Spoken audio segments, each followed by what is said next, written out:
2021-жылдын 5 айында Борбордогу милициянын кайгуу кызматкерлери тарабынан түзүлгөн протоколдордун айып пулдарынын суммасы 186 миллион 976 миң сомду түздү. Бул тууралуу аталган мекеме өткөргөн жыйында айтылды. Аталган сумманын 40 миллион 806 миң сому мамлекеттин эсебине которулган.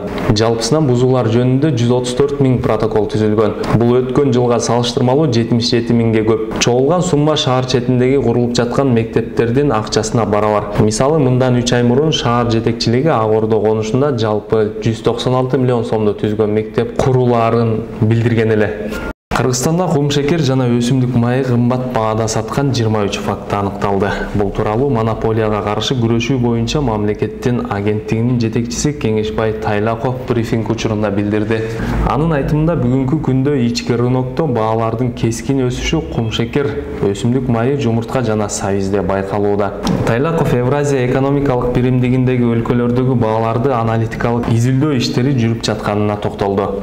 Коронавирус менен күрөшүү боюнча республикалык штаб жарандарга Бишкек, Ош шаарларына жана Чүй, Ош областтарына каттабай турууну сунуштады. Акыркы күндөрү вирус жуктургандар көбөйгөндүктөн аталган облус жана шаарлар кызыл зонага кирди. Ооруканалар толуп, Ош шаарында кошумча 2 станциялар ачылды. Бишкек шаарында 17 июнга карата коронавирусту даарылай турган ооруканаларда 97 бош орун калды. Кошумча станцияларды ачуу пландалууда. Акыркы бир суткада COVID-19дан 4 бейтап көз жумду. Алардын баары Бишкек шаарында. Саламаттыкты сактоо жана социалдык өнүктүрүү министрлигинин жаңы эсебине ылайык 2020 жылдын март айынан бери 1916 киши илдеттин курмандыгы болду. Вирус соңку суткада дагы 787 адамдан аныкталды. Бул жыл башынан берки антирекорд болуп калды. Кыргызстанда акыркы суткада 35 медициналык кызматкерлерден коронавирус аныкталды. Бул акыркы айлардагы эң чоң көрсөткүч. Жалпысынан COVID-19 менен 5004 мед кызматкерлери катталды. Алардын 4710-у айыгып чыкты. 8 июнга карата расмий эсепке оору жуккан мед кызматкерлеринин 100дөн ашыгы каза болду. Кыргыз бийлиги буга чейин коронавирустан өлгөн дарыгерлердин үй бүлөсүнө миллион сомдон, жуктуруп алгандарга 200 миң сомдон кенемте төлөө тууралуу токтом чыгарган. Кийинчерээк ал өзгөртүлүп, өлгөндөргө 2 миллион 800 миң, жуктуруп алгандарга 70 миң сомдон төлөнмөй болгон. Бекешев Сандалбашка берилет. Мен президенттин өкүлүнө кайрылат элем да. Бул дагы Жээнбековдордун мыйзам долбоору. Чындыгында аны депутаттар жазган эмес, бул аппарат, президенттин аппараты жазып берип депутаттарга берген. Урматтуу президенттин өкүлү, президентке айтып койсоңуз, бул өтө туура эмес мыйзам долбоор. Как мы можем имущество, доходы, расходы признавать теперь некоммерческой тайной? Любые банковские счета можно будет публиковать любой организации, некоммерческой организации. Можно будет, любой может зайти и завтра начать какие-то незаконные действия в отношении некоммерческих организаций. Это очень неправильный законопроект. У меня большая просьба к президенту отклонить этот законопроект. Этот законопроект и законопроект по борьбе с фейк-информацией, это те законопроекты, которые нанесут большой, огромный урон всей стране. И этот закон, он противоречит Конституции, между прочим. Поэтому большая просьба вот этот законопроект не подписывать.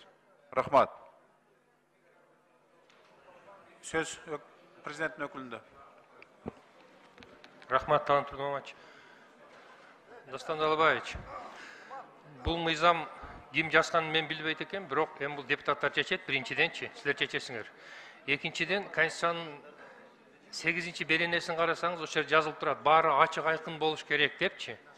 Анан Конституцияга туура келет деп атасыз, бул жерде кылмыш преследованиясы жок да.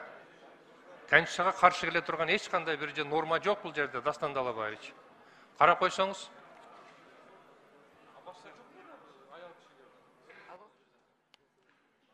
Рахмат. Бересизби? Так. Значит, мен мындай, демек мен мындай түшүндүм да. Сиз президенттин атынан айтып атасыз. Значит, президент колдойт турбай бул мыйзамды. Мен сизге антип айткан жокмун, эми депутаттар чечет турган, силер кабыл аласыңар мыйзамды. Эми президент колду коет да, мен ошон үчүн сизге кайрылып атпаймынбы? Депутаттар чечет, мен эмне деп айта алмадым. Депутаттар чечет, бирок президент дагы карайт да. Мен ошон үчүн ошону айтып атам. Президентке кайрылып атам. Siz de oşonu sözde айтсаңыз жақшы болот эле, мындай. Гер депутат боюнча бул жерде мындай жазылып турат. Политические партии, профессиональные союзы и другие общественные объединения. Объединение деп атат да. А бул жерде толук бүт некоммерческий организация болуп атат да. Бирөө иштесе ошол боюнча, айлыктар боюнча, канча компьютер бар. Эмне кылабыз? 10 секунд. Эмне кылабыз ошону жөн эле чыгарып?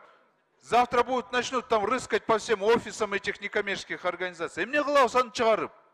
Керек болсо мамлекеттик органдар кара берсин, проблем жок.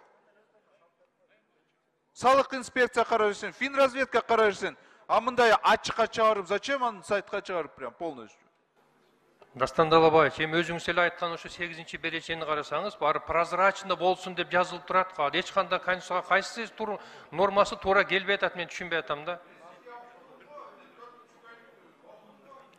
Ошону өзүңүз карасаңыз, ошонун баары прозрачный болсун деп атат. Ошо сиз айткан объединениялердин баарын финансовый хозяйственности прозрачный болсун деп жазылып турат го. Рахмат.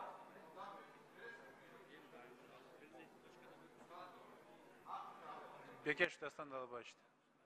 Эми кечирип коесуз, мен мурун эле каршы болгом. Мен 4-чү бөлүктү 8-чи беренин конституцияны окуп коем. Политические партии, профессиональные союзы и другие общественные объединения обеспечивают прозрачность своей финансовой и хозяйственной деятельности дейт. Общественное объединение кирет да. Политические партии бул жерде саясий партиялар жок.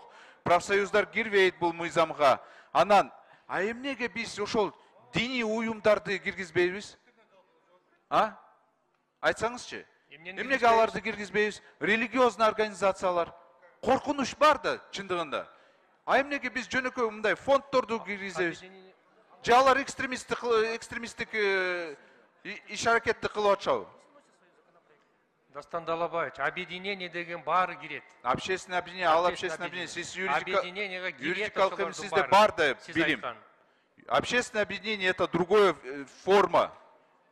Есть общественные фонды, есть общественное объединение. Нет, Дастан Далабаевич. Давайте конституция жарашканда жазайлы, профсоюздарга киргизели, саясий партияларга киргизели, ошол эле коомдук бирикмелерге киргизели. А зачем жөн эле фонддорду киргизип? Давайте диний уюмдарды киргизели бул жерге. Хорошо, Дастан Далабаевич, сиздин укугуңуз. А конституция жараша туура келбей жатпайбы? Жок, анда сиз өзүңүз демилге чогуу ошонун баарын киргизиңиз мейли. Рахмат. Башка суроолор жокпу? Суроолор жок. Рахмат. Анда сөз тиешелүү профилдик комитеттин төрайымынын орун басары Урумкалиева Чынара Чала кызына